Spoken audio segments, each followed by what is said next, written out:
नमो भगवते वासुदेवाय। ओम नमः शिवाय। प्रिय मित्रों, आप पवित्र पथ पर अब स्थित प्रज्ञ के स्वरूप को और गहराई से समझने की यात्रा में आगे बढ़ रहे हैं। श्री कृष्ण अब हमें यह दिखा रहे हैं कि एक स्थिर बुद्धि वाला व्यक्ति सिर्फ विचारों में नहीं, व्यवहार में कैसा होता है। श्लोक 57।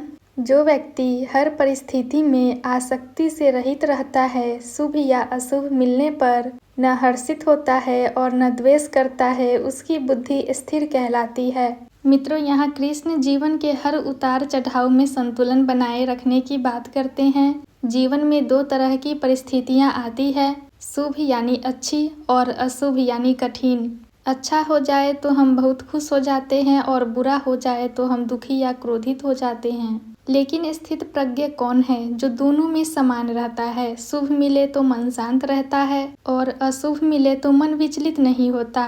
यह उदासीनता नहीं है, यह संतुलन है। कृष्ण कहते हैं वह न अत्यधिक हर्षित होता है न द्वेष करता है। मित्रों, हर्ष और द्वेष दोनों ही मन को अस्थिर करते हैं। जब हम किसी चीज से अत्यधिक जुड़ जाते हैं तो उसे खोने का भय आता है, और जब कोई चीज हमारी इच्छा के विरुद्ध होती है तो द्वेष पैदा होता है। स्थित प्रज्ञ इन दोनों से ऊपर होता है, उसकी शांति परिस्थितियों पर निर्भर नहीं होती। श्लोक 58।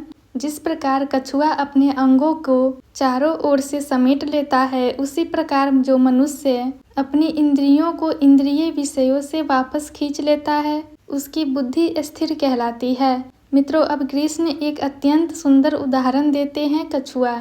जब कछुए को खतरा महसूस होता है तो वह अपने सभी अंग अंदर समेट लेता है। ठीक इसी प्रकार स्थिर प्रज्ञ व्यक्ति अपनी इंद्रियों को विषयों से हटा सकता है। इंद्रियां क्या है? आँख, कान, जीभ, त्वचा, नाक और इनके विषय दृश्य, ध्वनि, स्वाद, स्पर्श, गंध। सामान्य मनुष्य इनके पीछे भागता है, जो अच्छा लगे उसे बार बार चाहता है, लेकिन स्थित प्रज्ञ जब चाहे अपनी इंद्रियों को वापस खींच सकता है। यह दमन नहीं है, यह नियंत्रण है। मित्रों, यह बहुत बड़ी शक्ति है, इंद्रियों का स्वामी बनना। यदि इंद्रियां हमें चलाए तो जीवन अस्थिर हो जाता है, लेकिन यदि हम इंद्रियों को नियंत्रित करें तो मन शांत हो जाता है। प्रिय मित्रों, इन श्लोकों में गीता हमें यह सिखाती है, परिस्थितियां बदलती रहेंगी लेकिन मन स्थिर रह सकता है। हर्ष और द्वेष से ऊपर उठो और इंद्रियों पर नियंत्रण पाओ। जब यह तीन बातें जीवन में आ जाती है, मन शांत होता है, बुद्धि स्थिर होती है और जीवन संतुलित हो जाता है। अब आगे कृष्ण बताएंगे,